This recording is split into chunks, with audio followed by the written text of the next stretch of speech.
ఒక్కసారి కొమ్మూరి గోల్డ్ కి కాల్ చేయండి. తాకట్లో ఉన్న మీ బంగారాన్ని విడిపించి మార్కెట్ ప్రైస్ కి వాళ్ళు కొనుక్కుని మిగతా డబ్బులు మీకు ఇచ్చేస్తారు. హలో అండి, అందరికీ నమస్కారం. Mohan Babu university chancellor cinema నటుడు మంచు మోహన్ బాబు అరెస్టు కాబోతున్నారా? ఈ చర్చ ఇప్పుడు ఆంధ్రప్రదేశ్లో బలంగా నడుస్తుంది. అరెస్టు అవుతారనే అనుమానం, సమాచారం మోహన్ బాబు గారికి కూడా ఉంది. అందుకని ఆంధ్రప్రదేశ్ హైకోర్టులో ఆయన పిటిషన్ దాఖలు చేసుకున్నారు. నన్ను అరెస్టు చేయకుండా రక్షణ కల్పించండి, మధ్యంతర రక్షణ ఇవ్వండి, నన్ను అరెస్టు చేయొద్దని పోలీసుల్ని ఆదేశించండి అంటూ ఆంధ్రప్రదేశ్ హైకోర్టులో పిటిషన్ దాఖలు చేసుకున్నాడు. కానీ ఆ పిటిషన్ని ఆంధ్రప్రదేశ్ హైకోర్టు కొట్టివేసింది. సో కావాలనుకుంటే ఇప్పుడు ఆంధ్రప్రదేశ్ పోలీసులు మోహన్ బాబు గారిని అరెస్టు చేసుకోవచ్చు. విద్యార్థి నాయకుల కిడ్నాప్ కేసులో A1గా ఉన్నటువంటి మోహన్ బాబు యూనివర్సిటీ PRO సతీష్ ఇప్పటికీ అరెస్ట్ అయి ఉన్నారు. ఆ కేసులో A2గా మోహన్ బాబు గారు ఉన్నారు. A3గా మంచు విష్ణు మోహన్ బాబు గారి కుమారుడు కూడా ఉన్నారు. A1 అరెస్ట్ అయి ఉన్నారు, A2 A3 అరెస్ట్ అవుతారు అనేటువంటి సమాచారం. A1 అరెస్ట్ అయ్యారు కాబట్టి ఆటోమేటిక్గా కంటిన్యూషన్లో వీళ్ళకు కూడా అరెస్టు జరగవచ్చు అని విచారించే క్రమంలో అరెస్ట్ చేస్తారు. ఇప్పటికే నోటీసులు జారీ చేసి ఉన్నారు, విచారణకు రావాల్సిందిగా అనేది జరుగుతున్నటువంటి చర్చ. మరి మోహన్ బాబు గారు ఆయన తన అరెస్టు కాకుండా తనను తాను కాపాడుకోవటం కోసం సుప్రీంకోర్టు దాకా వెళ్తారు. సుప్రీంకోర్టులోనైనా రక్షణ వస్తుందా, అక్కడ కూడా రాకపోతే అరెస్టు కాక తప్పదా అనేటువంటిది రాబోయే కాలంలో మనం చూద్దాం. కానీ ఈ పరిస్థితి రావటమే ఒక రకంగా కర్మ. ఏంటి ఈ కర్మ అసలు? ఎందుకు ఈ కర్మ అసలు అంటే, మోహన్ బాబు యూనివర్సిటీలో అధిక ఫీజులు వసూలు చేస్తున్నారు. మెస్ తిన్నా తినకపోయినా మెస్ ఛార్జీలు కట్టాలి, ట్రాన్స్పోర్ట్ వాడినా వాడకపోయినా ట్రాన్స్పోర్ట్ ఛార్జీలు కట్టాలి. అంటే ఆ కాలేజీ బస్సు ఎక్కినా ఎక్కకపోయినా ఆ బస్ ఛార్జీ కట్టాల్సిందే. రెండోది, ఆ మెస్లో తిన్నా తినకపోయినా మెస్ ఛార్జీ కట్టాల్సిందే. ఇలాంటి నిబంధనలు, పైగా పరీక్ష ఫీజు పేరుతోటి రకరకాల ఫీజులు అధికంగా, యూనివర్సిటీ రూల్స్కి విరుద్ధంగా, నామ్స్కి విరుద్ధంగా, ఉన్నత విద్యామండలి నిబంధనలకు విరుద్ధంగా ఎక్కువ డబ్బులు వసూలు చేస్తారు. పైగా ఇదేందని అడిగితే పేరెంట్స్ మీద, పిల్లల మీద దాడి చేస్తారు. యూనివర్సిటీలో బౌన్సర్లు ఉంటారు. ఇది వాళ్ళ మీద ఉన్నటువంటి రకరకాల ఆరోపణలు. ఈ ఆరోపణల మీద ఉన్నత విద్యామండలి కూడా చెకింగ్స్కి వెళ్ళింది, కొన్ని నిర్ధారించుకుంది. వాళ్ళ మీద చర్యలు తీసుకోవడానికి కూడా, అంటే యూనివర్సిటీ పర్మిషన్ రద్దు చేస్తానని 26 కోట్ల రూపాయలు ఏదైతే అక్రమ ఫీజులు, అధిక ఫీజులు వసూలు చేశారో ఈ 36 కోట్ల రూపాయలు కూడా స్టూడెంట్స్కి తిరిగి ఇవ్వాలని కూడా ఉన్నత విద్యామండలి ఆదేశించింది.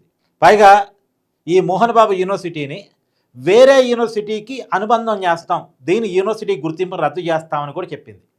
చెప్తే అప్పుడు మోహన్ బాబు గారు ఆంధ్రప్రదేశ్ హైకోర్టుకి వెళ్ళి స్టే తెచ్చుకున్నారు. తాత్కాలికంగా స్టే తెచ్చుకున్నారు. అయితే ఇప్పుడు పరిస్థితిలో మార్పు రావాలిగా, స్టే తెచ్చుకున్నారు, ఓకే. తర్వాత జరిగినటువంటి పరిణామాల మీద ప్రాశ్చాత్తాప పడాలి కదా. మంచు విష్ణు గారు ఒక మీటింగ్ పెట్టి విద్యార్థి సంఘాలందరితో కలిసి, లేదు ఇప్పుడు దాకా జరిగింది ఏదో జరిగిపోయింది, ఇక నుంచి అంతా కరెక్ట్గా ఉంటుంది, సిస్టమేటిక్గా ఉంటుంది, నేను ఇన్వాల్వ్ అవుతాను, అధిక ఫీజులు వసూలు చేయను అని ఏదో మాట ఇచ్చారట. మరి మాట నిలబెట్టుకోవాలి కదా. మళ్ళీ అదే రకమైనటువంటి పద్ధతులు నడుస్తున్నాయట.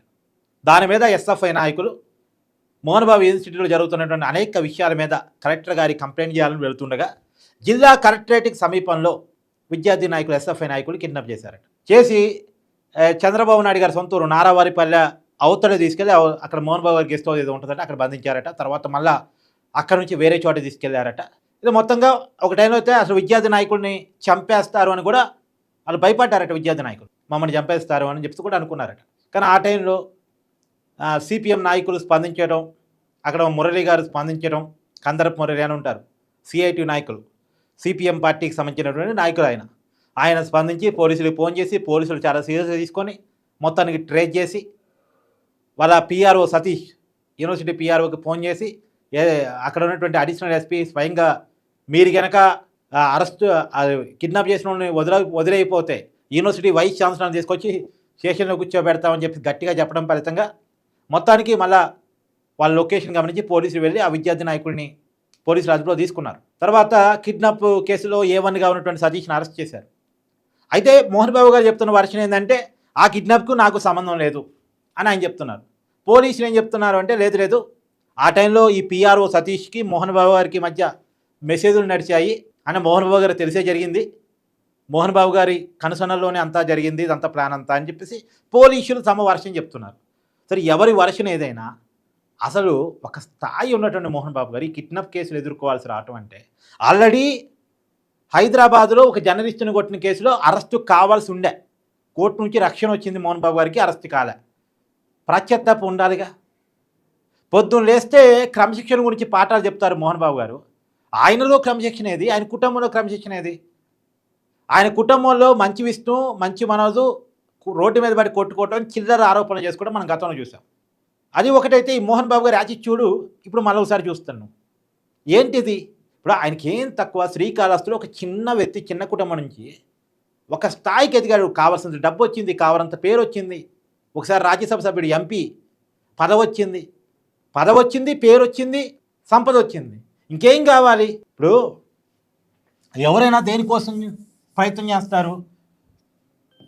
ఒకటి పేరు కావాల్సినంత ఉంది, రెండోది సంపద, ఇది కూడా కావాల్సినంత ఉంది,